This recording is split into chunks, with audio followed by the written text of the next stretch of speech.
सबसे पहला सुख निरोगी काया, यानी सेहत से बड़ा कुछ भी नहीं है। ये तो आपने सुना ही होगा।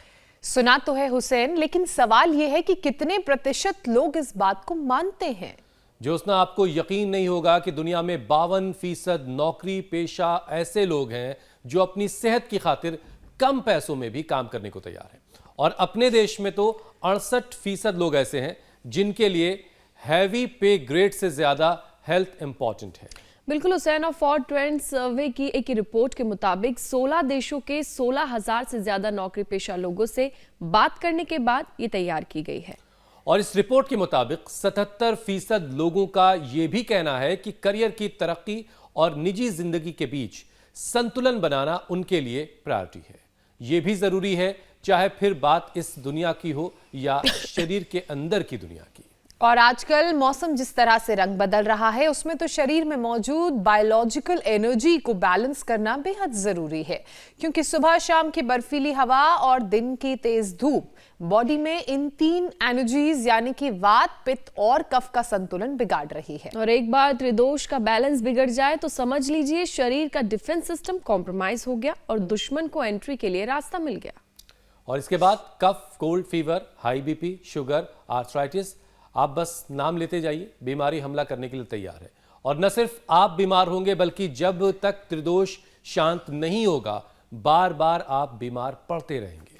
क्योंकि बॉडी पार्ट्स को ताकत देने का काम यही बायोलॉजिकल एनर्जी करती है। इसलिए मौसम कोई भी क्यों ना हो, इनका बैलेंस्ड रहना बेहद जरूरी है, ताकि आप बार बार बीमार ना पड़े। ज्योत्सना, देखिए, बात तो आपने लाख टकी की कह दी है, लेकिन ज्यादातर लोग ऐसे हैं जिन्हें पता ही नहीं है कि उनके त्रिदोष में कुछ गड़बड़ हो रहा है। ये बिगड़ा हुआ त्रिदोष कैसे शांत होगा, इसके लिए आज हमने योग की पाठशाला लगाई है, जिसमें स्वामी रामदेव बायोलॉजिकल एनर्जी को बैलेंस करने का जो यौगिक तरीका है वो बताने वाले हैं। और अब हमें स्वामी जी नजर भी आ रहे हैं। प्रणाम स्वामी जी।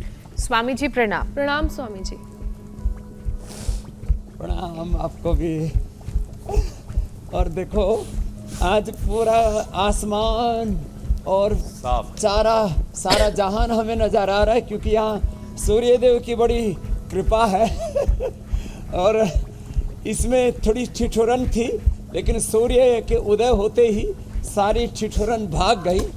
आज हमारे डॉक्टर अनुराग जी भी हैं यहाँ पर, जो आर्थराइटिस में, अस्थमा में जो अंदर इन्फ्लेमेशन होता है, पित्त बढ़ने से जो अपने शरीर के अंदर जो एक तो होती है जरूरी ऊर्जा और एक होती है गैर जरूरी, जो अपने शरीर के अंदर गर्मी, अलग अलग प्रकार की उत्तेजनाओं के दौर से व्यक्ति गुजरता है। उसके लिए जल नीति, सूत्र नीति, बस्ती, दंड बस्ती, बहुत प्रकार की क्रियाएं करवाते हैं यहाँ पर। तो ये जल नीति, सूत्र नीति और वस्त्र धोती, दंड धोती और कुंजर आदि क्रियाएं, ये सब शुद्धिकरण के लिए जरूरी है। एक बार थोड़ा योगिक जोगिंग के 2 पोज और सुबह सुबह ये सूर्य नमस्कार कर लेना, तो त्रिदोष के संतुलन में, बैलेंस में बड़ी मदद मिलती है। लंबे लंबे श्वासों के साथ। तो एक बार ये पावर योगा का सेशन अभी पिछले 2 महीने से हम लगातार करवा दे रहे हैं। कम से कम 2 योगिक जोगिंग के पोज, कम से कम 10 बार से लेकर के और धीरे धीरे 100 बार तक ये सूर्य नमस्कार, ये एक बार सुबह सुबह कर लिया। ऐसे जिनसे पूरा ना हो पाए तो कोई बात नहीं, थोड़ा थोड़ा, एक दंड, एक बैठक, एक ये और एक ये, इतना तो सभी करने लग गए मेरे साथ साथ। ये और एक ये भुजंगासन, ऐसे चलो इतना ही कर लो। करके अर्चना ने अपना फैटी लीवर ठीक कर लिया, अंजना ने अपनी आंख ठीक कर ली, प्रकाश ने किडनी स्टोन ठीक कर लिया, मिथिलेश ने सर्वाइकल, तरुण का तो इंसुलिन ही बंद हो गया। करो बेटा। हाँ, लक्ष्मी ने अपने लेगामेंट्स ठीक कर लिए और भीम कुमार ने अपने आप को ही पूरा उभार लिया हाई प्रेशर और तमाम तरह की दिक्कतों से।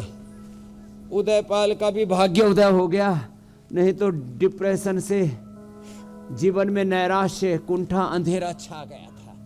खैर, वात पित्त कफ। कफ बढ़ने से जीवन में डिप्रेशन बढ़ता है, स्ट्रेस, एंजाइटी और मोटापा, शरीर में गांठें, तन में और मन में ग्रंथियां पैदा हो जाती हैं कफ बढ़ने से। स्वामी वात जी, बढ़ने से तो बड़ी बेरहमी से दर्द बढ़ते हैं और पित्त बढ़ने से आदमी पूरा उबलने लगता है मेरे भाई हुसैन जी।